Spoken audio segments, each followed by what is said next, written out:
mean, as far as I'm concerned, it appears to be a kind of eugenics program to dumb down the population so they don't understand how they're being robbed by this criminal organization in Washington, D.C. Especially big business tied with the government, for there to be corruption. So I don't think this is a wild conspiracy theory. I think it's possible that there could, yeah. Well, in capitalism, the desire to make money doesn't necessarily mean that you're covering things up, or if you're going to think that the government has an agenda, you've also got to understand that the other side of the coin has their agenda as well, and both of them are going to try to do whatever it takes to convince you of what they're arguing. Thimerosal hasn't been used in over 15, 17 years or so. That's incorrect. Well, it's still used in small amounts in flu vaccines, but every other vaccine has ceased using it.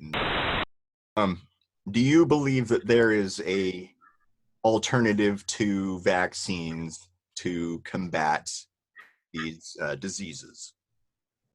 Yes, it's called sunlight and good nutrition. And I'm this scared of polio.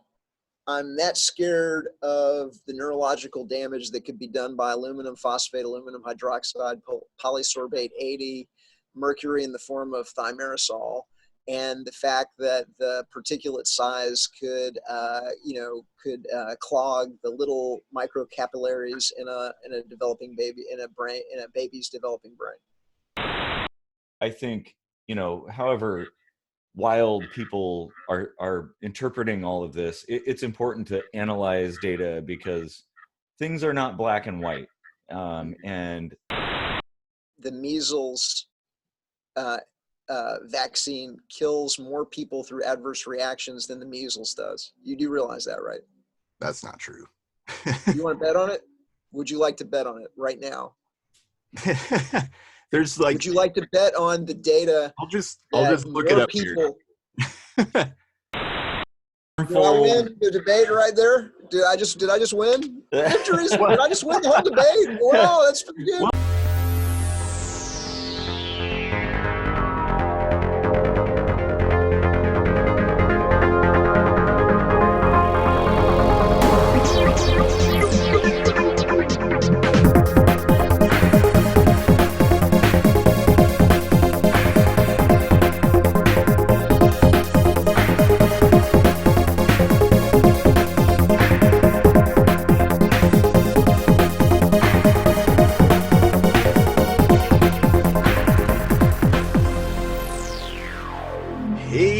Party people, welcome to another kitchen sink microscopy. Simon says like, share, and subscribe.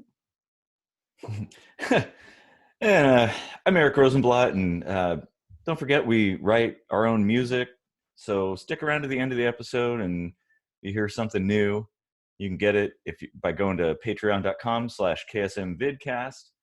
And today we're joined by a guest. My French is a little rusty, so could you possibly pronounce your name for us? Yeah, absolutely. So my nom de plume is Etienne de la Boetie squared, and the original Etienne de la Boetie, he was a French political philosopher. He wrote in the kind of 1500s, and he was really the first to kind of catalog the tools and the techniques that rulers, which I like to call the organized crime of the time, the monarchs, used to engender, not just obedience, but also fealty and adoration in their subjects. And so I like to think I'm continuing his work. I'm the author of a book called Understanding Our Slavery, where I chronicle how what I like to call intergenerational organized crime runs the government and the media. Wow, that sounds really interesting. I think we'll have to come back and discuss that particular topic. But today, I think we're gonna focus on vaccination and the people who don't like vaccination, I guess I'll say. I don't know how you feel about the term anti-vaxxer. I think it's kind of derogatory, but we'll just leave it at that.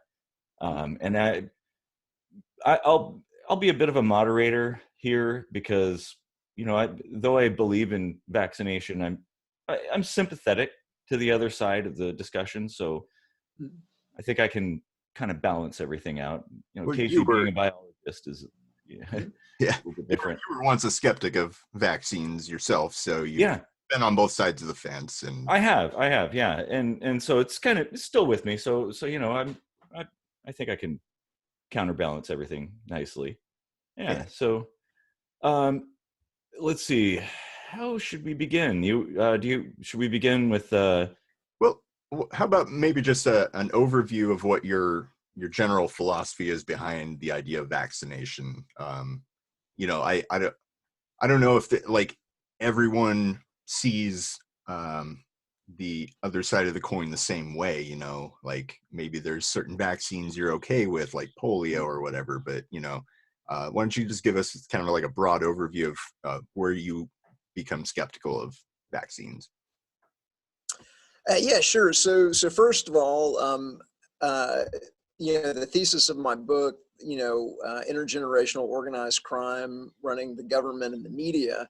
And really the main tool and trick is something that I like to call control of perception. And so in the book, I kind of chronicle how, you know, and I start kind of at the founding of the country, but the tools and the techniques go back, like I said, you know, to the 1500s, where we're going to control the information that the population believes so that we can, you know, in some cases instill obedience, fealty, adoration in the population. We're going to force them into mandatory government schools. We're going to control the press. And I really chronicle how that system has, grew through, from the founding of the country when they were, censoring anti-federalist mail in New York. They were controlling the press in, they drove very famously a newspaper called the Pennsylvania Herald out of business in Pennsylvania because it was reporting on the ratification debates. They appeared to have bought off one of the transcriber, so that they at the ratification debate. So we only transcribed the speeches of Federalists and not anti-Federalists. I take it up through the 1800s, where media operation got the federal flag and the Pledge of Allegiance, which was called the Bellamy Salute, in 1892. And then, I track it to today where you've got kind of 6 companies running hundreds and hundreds of subsidiaries to give everybody kind of the illusion of diversity of information and diversity of choice. And I show media ownership charts, and I kind of chronicle that very, very well. And on the vaccine side, how this pertains to vaccines is, that I'm sure you're or may or may not be familiar with the Flecker Report and the Rockefeller Foundation's essentially monopolization of medical schools, so that the AMA, the American Medical Association, has essentially a monopoly on the ability to license medical schools, the ability for their doctors to prescribe, to be reimbursed by Medicare, Medicaid, and insurance. And so doctors really only learn one school of medical thought, and that's called allopathic medicine. Allopathic is kind of drug-based therapy. There's many different, types of schools of medical thought. There's orthomolecular medicine, there's holistic, and others. And so I'm kind of the orthomolecular school, where if there's a problem with the body, you remove all of the negatives. You optimize nutrition, and the body is really kind of designed to heal itself.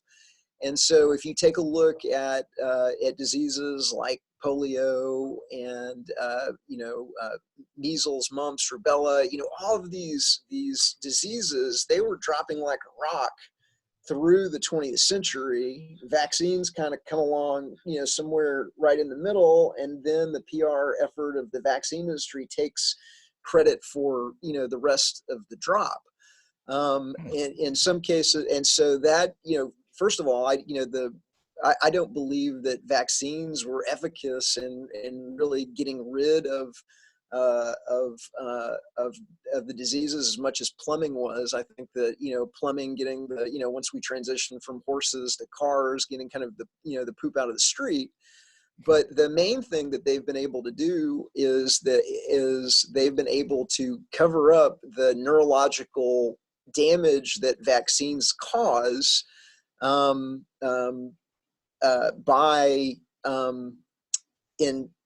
what we've got now is we've got a whistleblower in Vaxxed.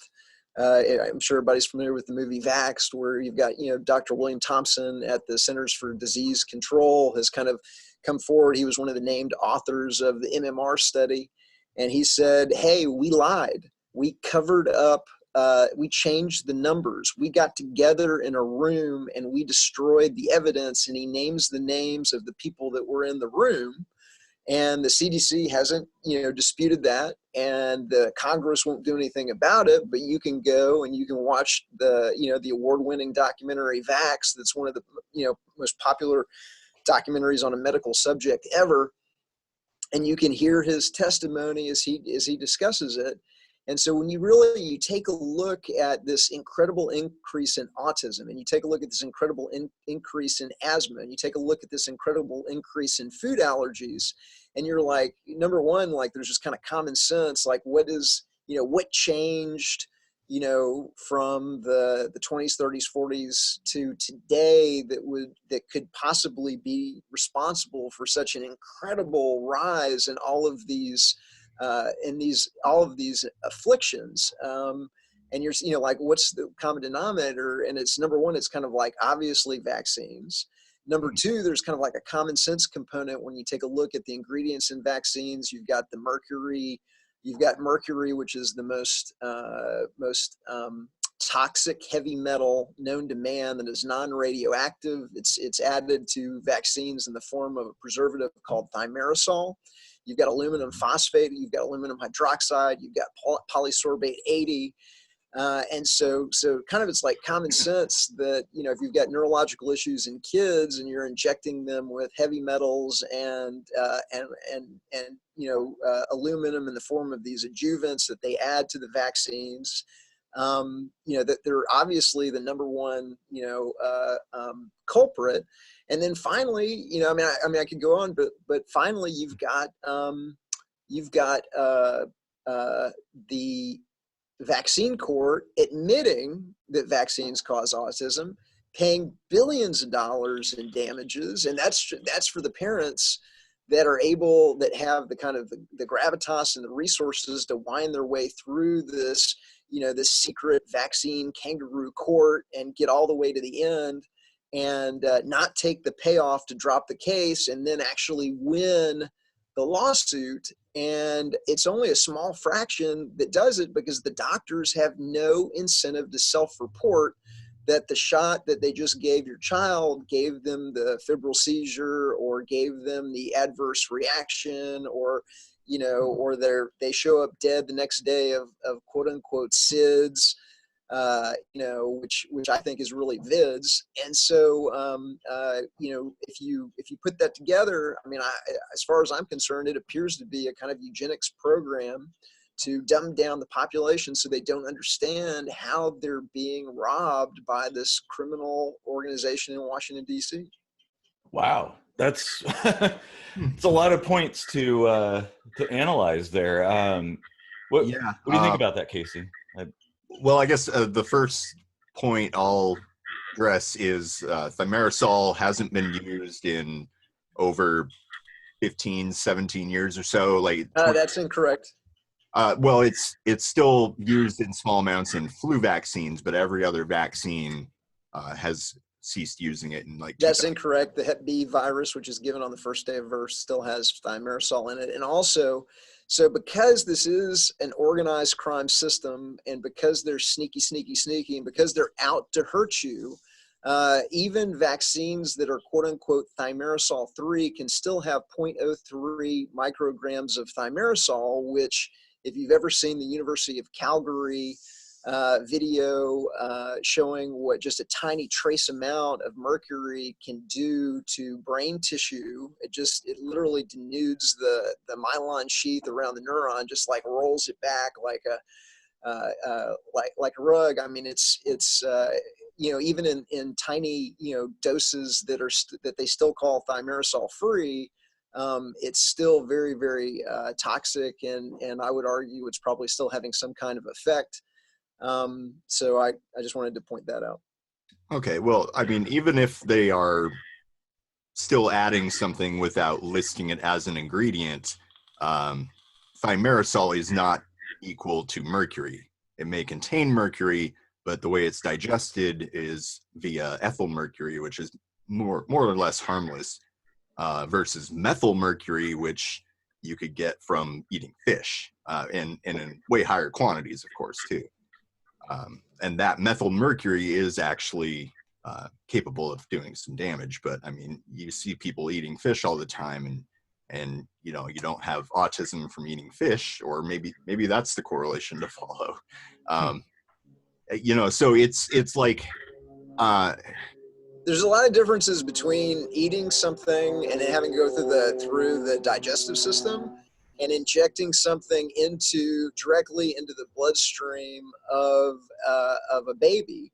And in the case of, I don't know if you're familiar with the work of Dr. Andrew Molden, who died kind of very early and suspiciously, but I mean, he argues that the particulates in vaccines, whether it be the kind of the active ingredients or the adjuvants or the, you know, the mercury they call a preservative for multi-dose vials, he argues that these, you know, tiny little particulate, you know, when you inject it, you know, that is still big enough to kind of clog the capillaries of a baby and sledge and cause what they call an ischema, which is essentially like a little mini stroke in the brain. And so, you know, even just injecting anything into the bloodstream of a baby is going to have some negative effects. Are these ischemas found in people with autism, like on the autism spectrum, or is there some correlation between these mini strokes and becoming an autistic person? So unfortunately, like I said, Dr. Molden, after he kind of published the first couple rounds of his research, he died very young. I mean, I would say either in his late 40s or early 50s, and something that I would call, you know, very, you know, suspicious. But you could actually see, you know, one of the points of his work was he would show photos showing, you know, the changes in the eyes and changes, you know, like physiological changes in infants that had received vaccines. And you can still see his work online. It's Molden, Andrew Molden, Dr. Andrew Molden. Wow. Huh. So when you receive a vaccine, usually it's one shot, sometimes a booster. No, wait, I'm sorry. I apologize. Can I just make one more point? So, oh, sure. When you say that the mercury in the vaccine isn't harmful, I don't know if you're familiar with the CDC's Simpsonwood meetings in the year 2000. And so, in the year 2000, I mean, this issue has been going on, has been an issue since before the year 2000. Okay. Prominent doctors, prominent researchers have been questioning the safety of vaccination, so that in the year 2000, the CDC held an offsite meeting at the Simpsonwood retreat outside of Atlanta, and they got everybody together. And the meeting, the minutes of that meeting leaked to the press, and they're openly talking about the fact that Dr. I can't think of his first name, Verstraeten, the Verstraeten study had found a correlation between vaccination and neurological issues, including autism. And some of the quotes in the meeting are like, I'm not going to give these to my children. I'm not going to, like, this could destroy the vaccine program. This is, they were openly discussing these neurological issues. And then Dr. Verstraeten took a job with Eli Lilly in Europe.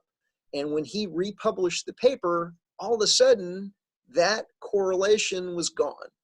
And that's the same kind of trickery that was used in the MMR study where Dr. William Thompson says, they found a causation, they found a signal in the data, and they massaged the numbers, and then they made it go away, and they destroyed the evidence. And Dr. Thompson said, hey, I'm not going to be a part of this. I realize this is wrong.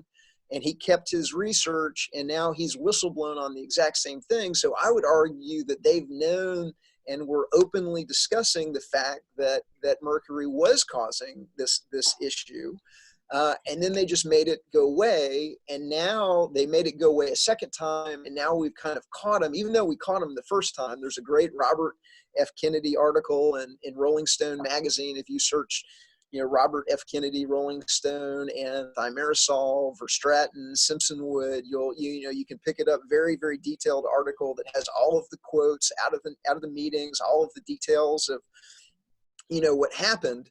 But the fact that this has been discussed and they've been caught essentially twice, and also they refuse to test vaccinated versus unvaccinated populations. And so if they've got all of these billions of dollars, there are so many concerned parents, they have marches all over. I've seen videos of autistic parents groups where they've literally said, and this was actually on 60 Minutes, and 60 Minutes covered a conference of autistic parents where they said there's hundreds of people in the auditorium. And they say, would everyone who had a normal child before the vaccine, before they received a vaccine that was developing normally, where you've got photos and video to prove it, would you raise your hand? And then how many of those progressed into after the shot? And you see hundreds and hundreds of parents raise their hand. So if it's not the are all of these parents lying? Or is the multi-billion-dollar vaccine program, do they have their hooks into the CDC in a revolving door strategy where the CDC executives leave the CDC after kind of serving their time in the CDC, covering up these crimes, and they take multi-million-dollar pay packages like Dr. Julie Gerbelding, who ran the CDC's vaccine program and now works for Merck, running their vaccine division, where she has a multi-million-dollar salary and has already sold over $2 million worth of stock and is sitting on another $2 million worth of stock. And so, you put all these things together, and it's not just that there's like one or two or three things that are kind of pointing to it being the vaccines. I mean, there are kind of, as far as I've been able to tell, dozens of pieces of evidence pointing that not only are they causing autism and neurological issues, but the CDC has known about it, and the CDC has lied about it, and the CDC is covering it up. And now with this whistleblower, we know the names and we know how they've done it. They got away with it once in 2000 at Simpsonwood, but now there's a whistleblower who has essentially blown the whistle on the whole thing. Wow. Oof. Yeah, and by the way, so this controlled perception program, I can see that you guys aren't familiar with this, and this is what I'm saying is the doctors don't know. It's not that your doctor is a bad guy. It's that they're controlling the information that the doctors receive, whether it's the training that they get at the medical school, or whether it's the information given to them by the vaccine companies that's fraudulent or outright deceptive. And it's the fact that the doctors are so dependent upon vaccination for such a large percentage of their revenue that there's a financial incentive for them not to be what I would call willfully ignorant. And some HMOs are actually paying a bonus of up to $100,000 if the doctor achieves a certain percentage of vaccinated kids in his practice. And that's in addition to the profit that they're making off selling the shots.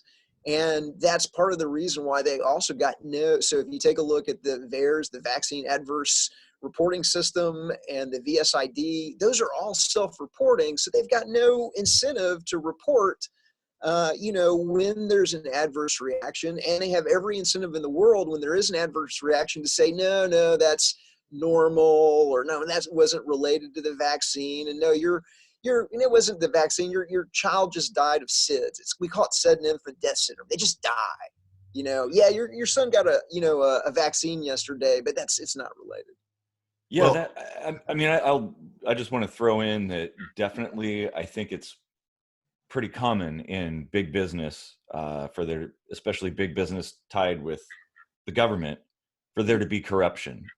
So I don't think this is a wild conspiracy theory. I think it's possible that there could, yeah. Well, in capitalism, the desire to make money doesn't necessarily mean that you're covering things up or like trying to coerce people. That's true. Yeah. There's definitely a lot of cash grabs and stuff, and yeah, sure, some of it could be corrupt, but there's a lot to address here. Yeah. Why don't you go down the line and all right, so I should have been taking notes. So the autism thing has been so thoroughly debunked. And the great thing about science is that it's peer reviewed and wait. When you say it's debunked, hang on. Yeah, go ahead. Most of science is not even correlated with the government. They don't get government grants. I've never worked for a place that gets government grants, and there's no incentive for other scientists to be in this hyper intricate web of lies with so many moving parts that it would be really easy for it to fail in more than just like a whistleblower here and like a guy who, faked some data and then got kicked out, and Jenny McCarthy ran with his study and it went viral, like things like that don't really add up to the fact that you've got lots and lots of places studying autism. We don't know the mechanism that causes autism. So how can we say that there's this one little thing that you get a few parts per million and a half a milliliter one time in your life that's going to cause this change in your developmental pathway, which, by the way, you won't see symptoms of until they're older because you don't speak until you're however many months old or things like that, So you can't really diagnose autism at 6 weeks old. It's not possible. So of course you're going to see a correlation with, oh, I got vaccines before I noticed my kid was on the autism spectrum.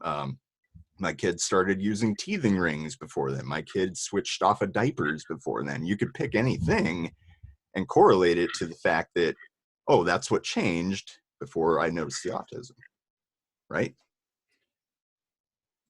Yeah, well, correlation isn't causation. Yeah, but when you say that it's been debunked, I mean, all the quote unquote debunking is relying on the studies done by the CDC that have been caught lying. And now we have a whistleblower that's saying, kind of openly, we lied. We found that these caused autism, and then we changed the numbers. We destroyed the evidence. I kept mine, so I've got the originals. But we got in a room, and these are the people that were in the room. And so when you say that they're debunked, I mean, you're relying on the CDC, which has been caught lying, I would argue twice now, that has a revolving door where where senior executives like Julia Gerberding can go and earn multi-million-dollar salaries, where the CDC itself is in the process of selling vaccines, where the CDC owns vaccine patents, where senior scientists at the CDC are able to earn up to $100,000 in royalties from some of those vaccine patents. And it's not just one shot, it's 16 shots, 72 doses. is the current schedule. And what are we seeing? We've got the highest infant mortality rate. So like, okay, well, I mean, are we the healthiest population, you know, because we take the most? No, we've got the highest infant mortality rate in the developed world. So what is killing these kids? What is causing this autism? And also, you know, going back to kind of like common sense, vaccines. So you've got 3 large populations of unvaccinated kids that I know about, and they don't have anything near approaching full spectrum autism. And so while the government refuses to test vaccinated versus unvaccinated, even though it would be the absolute... They've done that. Like you have to have controls in your study. Like, no, they haven't. So this is what I'm talking about. No, they don't. And the reason they say it will be unethical to do that. Okay, they say it would be unethical for us not to give a vaccine. I'm sure you know President Trump was said, hey, I want RFK Jr., Robert F. Kennedy Jr. to head a vaccine panel. He got to meet with the heads of the CDC. I heard him discussing this the other day. They get in the meeting and they're like, hey, we just want you to test vaccinate, have you done the test? And they're like, oh, well, of course we've done it, just like you said. And they're like, well, we're here at the CDC. We've never seen those tests. We'd like you to go. You've got all these different people. Can you go have the secretary go and get us the safety test where you've done? And he says there's a dead silence in the room. And then the head of the vaccine program goes, well, we haven't actually done that because it would be unethical to not give a vaccine. Okay, well, all right, unethical. All right, well, then don't not give a vaccine. Just go with the parents that are refusing the vaccine. And because they don't believe you. They don't trust you, because all that we do is get lied to by government on 1,000 different levels. And so take the parents that don't believe you and test their kids versus it, but they have not done those tests. They've not tested vaccinated versus unvaccinated populations. So let's take a look at the 3 that I know about. There may be more. Home First is a very large family practice in Chicago. The head of the practice is a doctor named Meyer Eisenstadt, I believe. I've seen him interviewed. They've delivered over 30,000 babies and then followed a significant percentage of them through their adolescence. They do not recommend vaccinations. They do not give vaccinations. They do not have anything among the unvaccinated kids in their population, and that's a pretty good size sample. They have not seen anything resembling full spectrum autism. And also, he tells this really funny story. They don't have any asthma, to the point of that one of the HMOs calls their practice and says, excuse me, we're some data scientists at Blue Cross Blue Shield, and we're trying to figure out that on the average practice we're paying asthma benefits for roughly 14% of the practice, but with you we're only paying like 2%, and we're trying to figure out is something wrong with our data or systems, or is it something going on? And he's joking in the interview. He goes, well, yes, we're the best doctors in the world, but the point is that they don't see any asthma as well in their practice. The second population is the Amish, and there was a UPI, United Press International reporter named Dan Olmsted. He went to every church in Lancaster, Burdenhand, all throughout, Amish country in Pennsylvania. He went to every hospital. He went to every single church trying to find an Amish child with asthma. He found, I don't remember the exact numbers, either 2 or 3, and both of those were children that the Amish had adopted that had been vaccinated before the Amish adopted them. He was not able to find a single other case of anything resembling full spectrum autism in the Amish population, going to every single church and every single hospital. The final large population that I know about is, because you brought up Jenny McCarthy, so Generation Rescue is, and you can make fun of Jenny McCarthy if you like, but there are very, very serious doctors and there's very, very serious people involved with Generation Rescue. And because the CDC would not test vaccinated versus unvaccinated populations, they did a very large scientific-based telephone survey where they called thousands of parents of homeschooled children because they thought they would be able to, they'd be able to locate a large enough cohort of unvaccinated among the homeschooled. Because if you're smart enough to keep your kids out of the government's mandatory indoctrination centers, you're probably smart enough not to vaccinate them as well. And they found 3 times the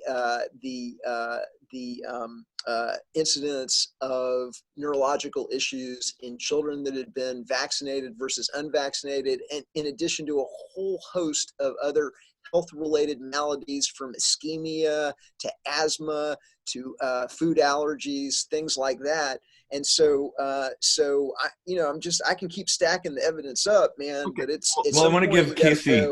Yeah, let's give Casey a chance to respond.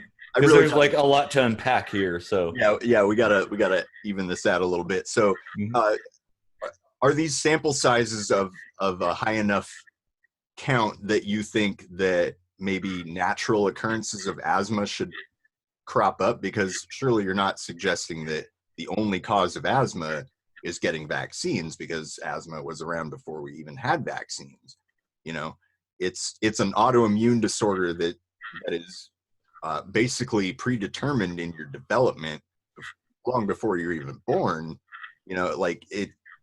It seems odd. I mean, surely there could be some chemical disruptions that might lead you to end up, having some kind of mutation or something that gives you this autoimmune disorder later in life. But I'll give you a little of my background just to kind of show you how statistics might put me at risk.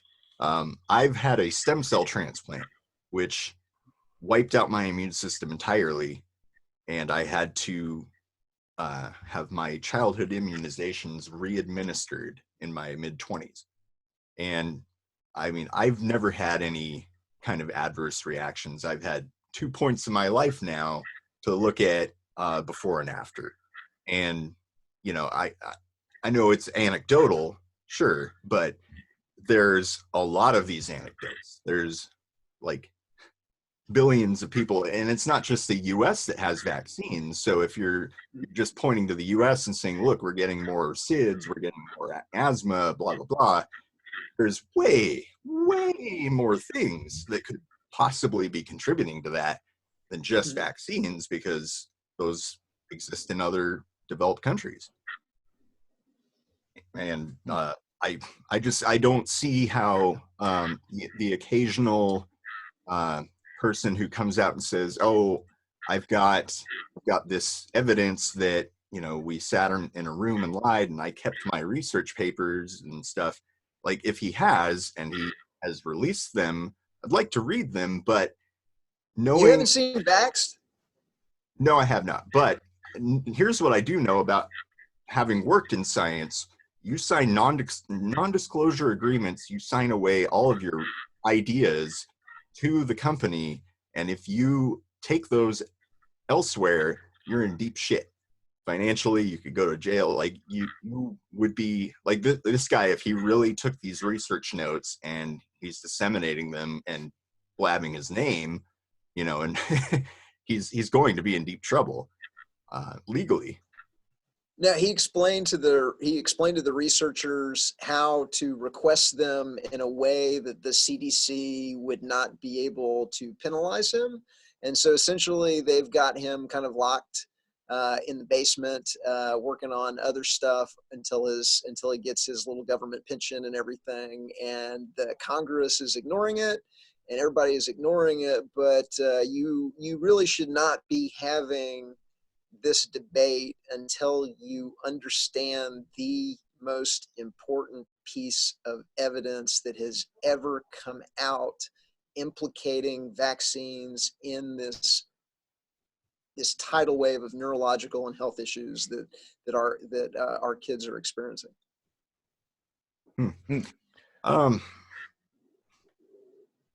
There's so many things I want to go back to.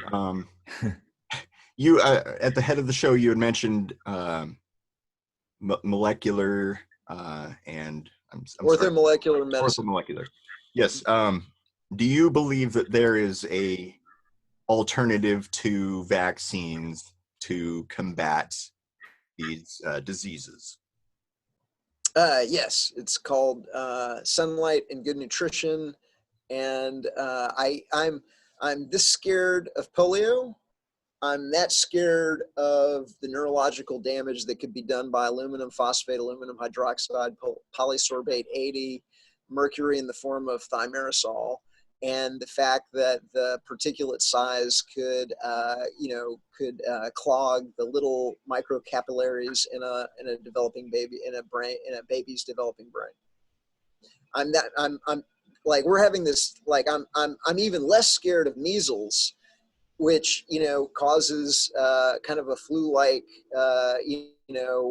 condition for like less than a week, mild fever, and has a and 0.0002. And causes extreme brain damage, whereas autistic people can lead very full and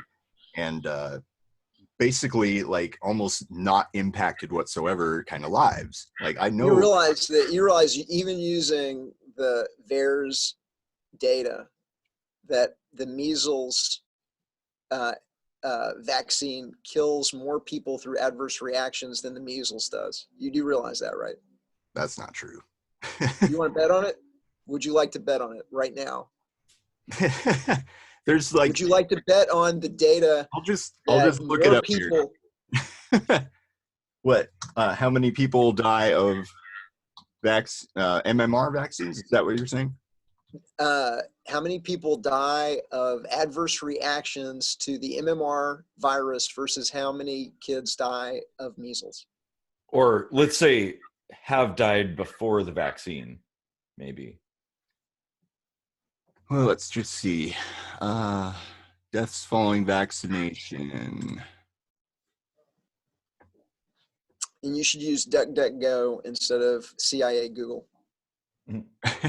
I'll agree with you on that. I use DuckDuckGo myself, so. Okay, fine. I will.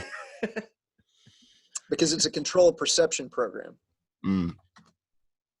Yeah, there's some manipulation going on there with Google. Well, and why is that? What is manipulation for? What are they hiding? Could they be hiding the fact that government is illegitimate on its face and they're robbing the population of half of their income in overt taxes, covert taxes, and inflation?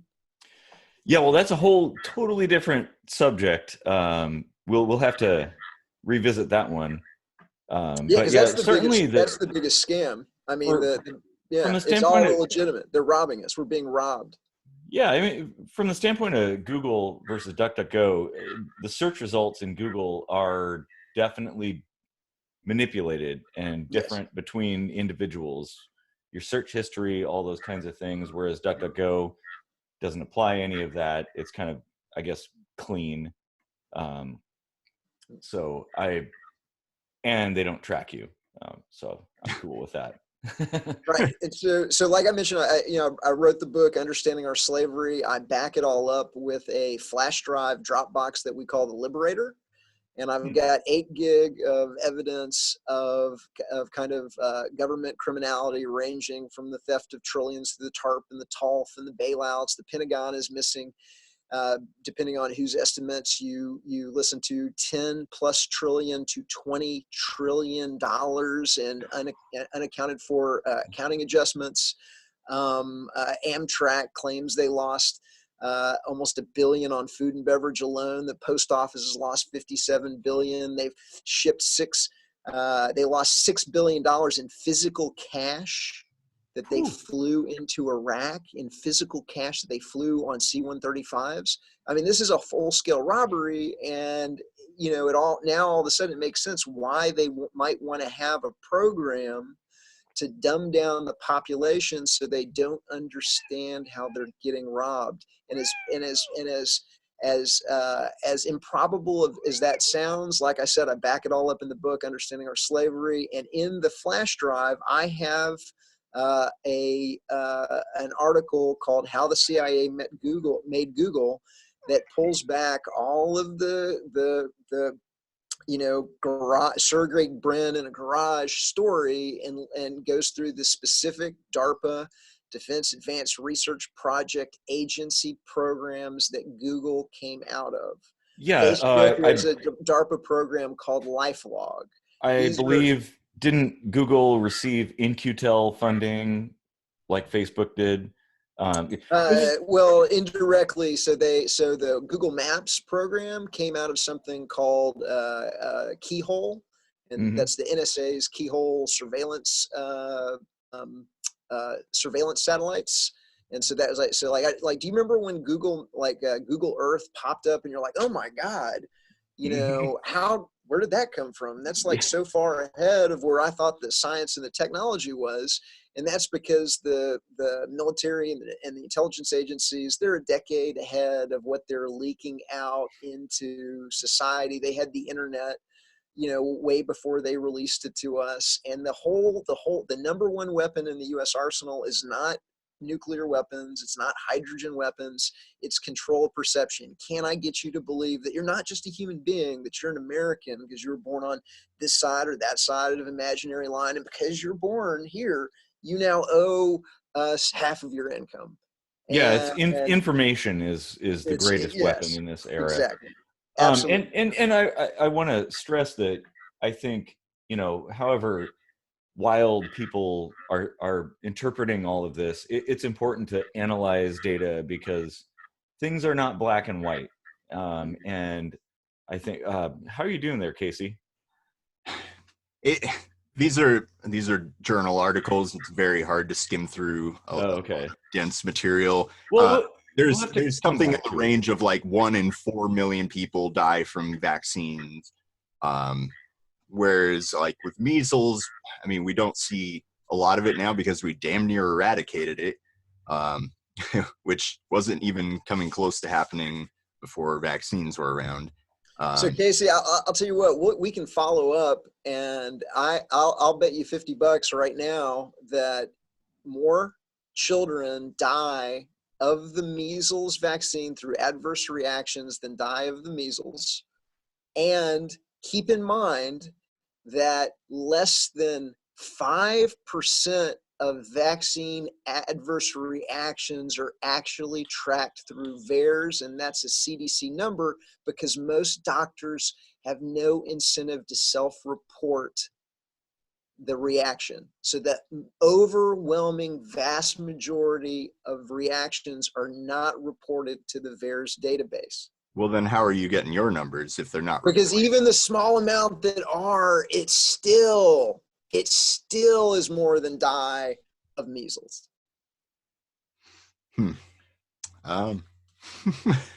Yeah, I suppose you could extrapolate larger numbers from that, but yeah.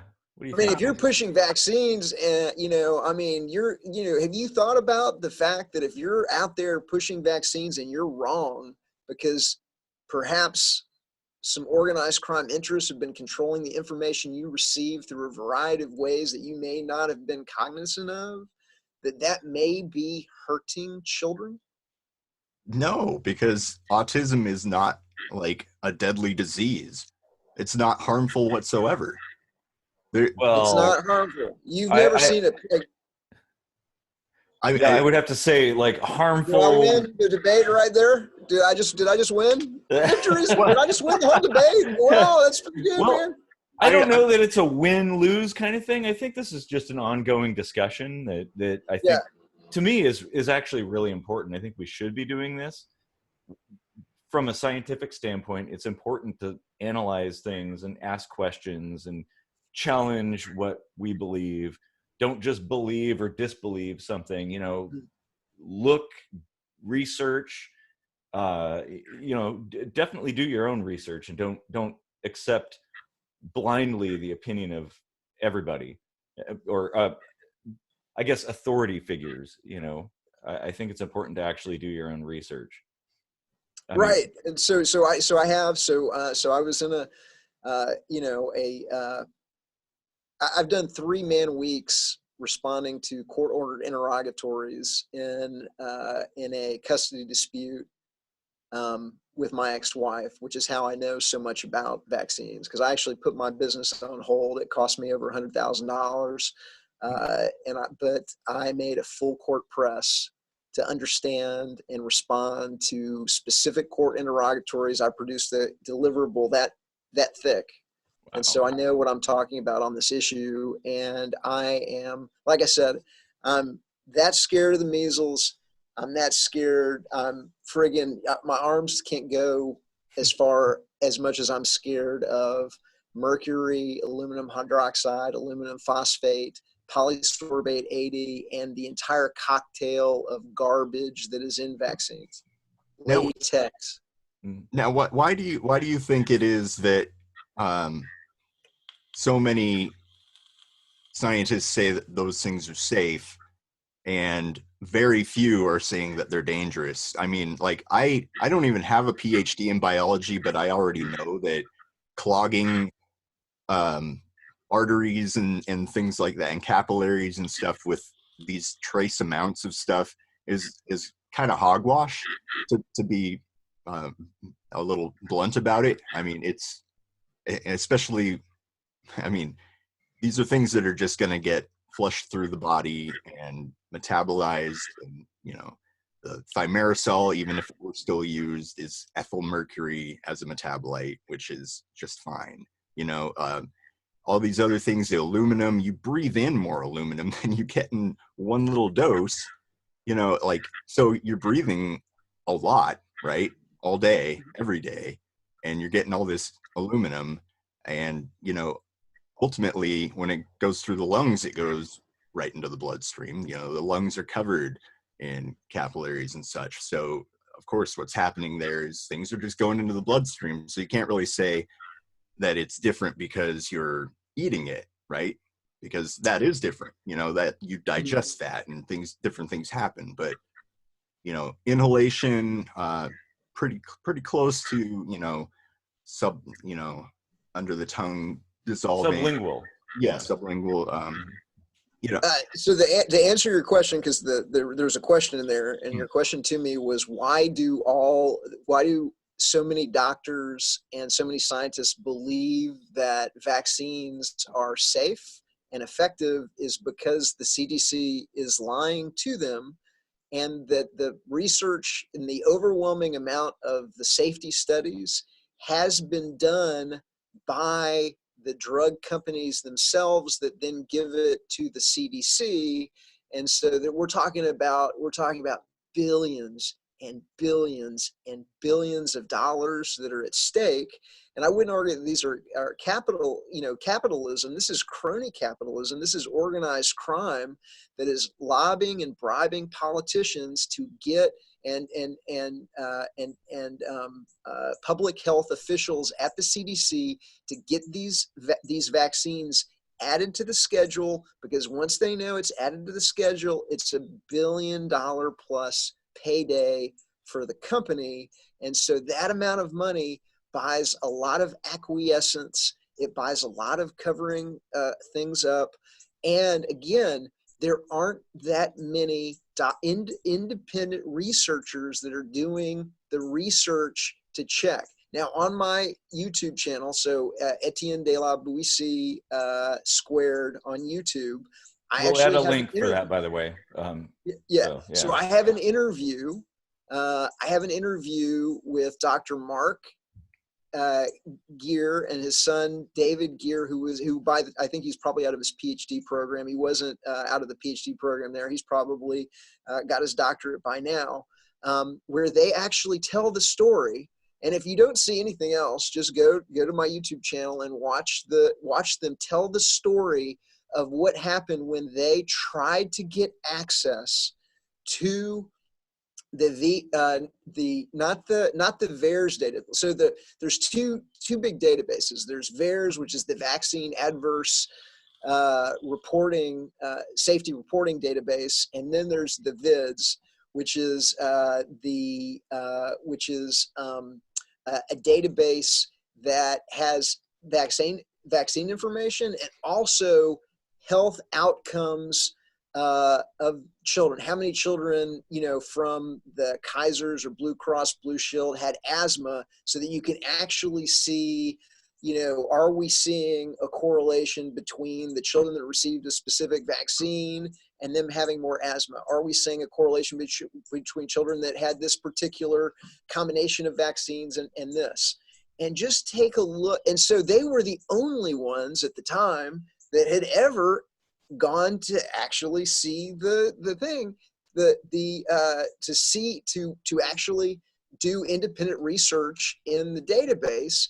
And you are not gonna, you wouldn't believe what the CDC did to keep them out of the database, the hoops that they made them jump through, the tricks that they did to deny them access, and giving them the lies that were told to them. And it is absolutely unbelievable. And they had a mandate from Congress to go look at it. And so, wow. Just like the idea that there's other doctors, that there's all these, other doctors and scientists that are looking into it, it's just not the case. And then let's go and take a look at the ones that have actually gone and taken a look, and just take a look at the lies that the lies and the obfuscation and the dirty tricks and everything that the CDC put them through for just trying to take a look. Wow. I don't know that I would necessarily inherently trust the CDC, although I wouldn't necessarily distrust them. But that's a good point. So we're coming up on like an hour, and being the moderator, I should probably kind of rein things in a little bit. So why don't we, Casey? What kind of thoughts can you add to this, kind of to conclude? Well, I see what it boils down to a lot is mistrust in organizations. Basically, you kind of have this feeling that because they might get caught in a lie here and there, that everything else can't be trusted. When it comes to the safety of these ingredients, I mean, you're not just talking about covering up safety studies on vaccines, but you're talking about covering up, like, even creating the SDS, the safety data sheet for each of these individual chemicals, and that say, oh, they're not harmful. Well, you're claiming that they are, even though there are countless individual studies. Like, if you break this into little pieces and follow all those little pieces, like, you could spend years and years and years just going down all the different rabbit holes of peer-reviewed data that says what the majority of scientists across the world are saying, and that these are safe. There's no causative correlation to any of the things that are being claimed, and it's easy to look at graphs and statistics and manipulate them to say what you want.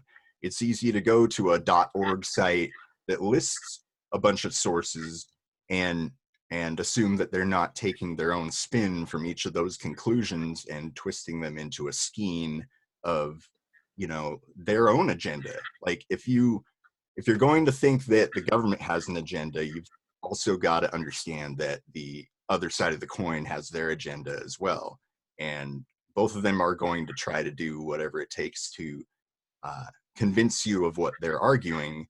But when it boils down to it, the more likely solution is usually the correct answer. And when you've got all these scientists saying, like, look, what you're saying doesn't even make sense. Like, I couldn't possibly, this would have been like 20 hours long if I sat here and was like, well, that's not how developmental biology works. That's not how biochemistry works, blah, blah, blah. It was just, there's a lot of understanding that you have to have to know what goes on in the pharmacokinetics of drugs and pharmacodynamics of drugs, and how the body just works. It's a vast amount of knowledge that you need to have, and that's why we need to place trust in people that have gone through the hoops to learn all that stuff. And if you want to play the numbers game, like, why not go with the vast, overwhelming majority that says, hey, these are safe, and people aren't dropping dead, people aren't walking around like mindless zombies. I mean, cell phones aside. and autism isn't a debilitating disease that prevents people from having a full life. I know an autistic guy who, after I wrote my book, he wrote a book. He was inspired to write a book. Like, I mean, not many people who don't have autism write books. So I mean, it's like you can still have a very full life, and it certainly beats death. It certainly beats having your brain swell up, even though that is admittedly a very small chance when you do get measles. It is still an actual thing that we can point to and say, yes, this does happen, because it happened quite often before we had vaccines. That's pretty interesting. This has been a fantastic conversation. I'm sure we're going to have a lot more moving forward. There's going to be a lot of comments and stuff, and I definitely encourage that, and keep the conversation civil, please. Mm-hmm. But so final words, and I cannot pronounce your name, so I'm going to call you E. If that's all right. Give us a few final thoughts. What do you think? Sure. So, and I'm going to half respond to a couple of things that Casey just said, and then I'll kind of wrap it up. To respond to the points that Casey just made. Number one, with respect to the having to understand the biology of this and the biology of that, and this, level. No, you don't have to do any of that. All you have to understand is vaccinated populations unvaccinated populations don't have anything resembling full spectrum autism. They have a fraction of the neurological issues of vaccinated populations. You have to understand that the CDC has been caught lying. You have to understand that the CDC and the executives at the CDC have a financial interest and have been caught in a kind of, they call it the revolving door, where they're making millions and millions of dollars after leaving the CDC to go to work for Merck or Eli Lilly or, whatever, it is. That's, I mean, anybody, it's not that you have to be a doctor to understand it. With respect to that, there's thousands and thousands of doctors and scientists and everything like that. That's all BS too, because they're not doing the studies. They're all relying on the CDC. And the CDC, in the overwhelming vast majority of the cases, isn't doing any studies themselves. They're relying on the pharmaceutical companies, and the pharmaceutical companies have a vested interest in lying about it too. And then the final thing is I'm going to say is I apologize if I came off as brusque or abrasive. It's, I'm very kind of passionate. I have 9 friends that have children that are either that are either on the autistic spectrum or that have had some kind of adverse reaction, like a febrile seizure, or something of that nature, to where and out of those, the overwhelming majority attribute the vaccines to their children's autism, and they're the experts, because as much as you can look at this from kind of the outside as a disinterested observer, you really do become an expert once your child has an issue. The final thing, just to kind of wrap it up, I will follow up and I will send you the evidence of everything that I talked about. I'll send you the link to the Robert F. Kennedy Rolling Stone article on Thimerosal. I will send you the link to the studies, the 3 populations of vaccinated versus unvaccinated. I will send you a link to the documentary Vaxxed. So I will follow. I want to, so in for anybody that doesn't believe anything that I've said today, I'm going to go ahead and back all of that up so that you can go and take a look at it. That's it. That's all I've really got to say. Like I said, my Etienne de la Boetie², my book is Understanding Our Slavery. And if you want to understand our slavery, you can download the book for free at understandingourslavery.com. All right. Well, that's excellent. And I really appreciate you coming on the show and giving us your thoughts. I mean, it's definitely a lot of food for thought there. And yeah, it's great because we've wanted to have this conversation for a while, and you know, we don't know anyone in our circles. You know, we just met you, so it was really kind of you to come on and have a discussion with people you just met. So thank you. Well, thank you for the opportunity, and thank you for having me. Yeah, all right. Absolutely. All right. Well, I deep think, sink diving with us. yeah. All right. Well, I think that wraps it up, and have a good day or a night, everybody.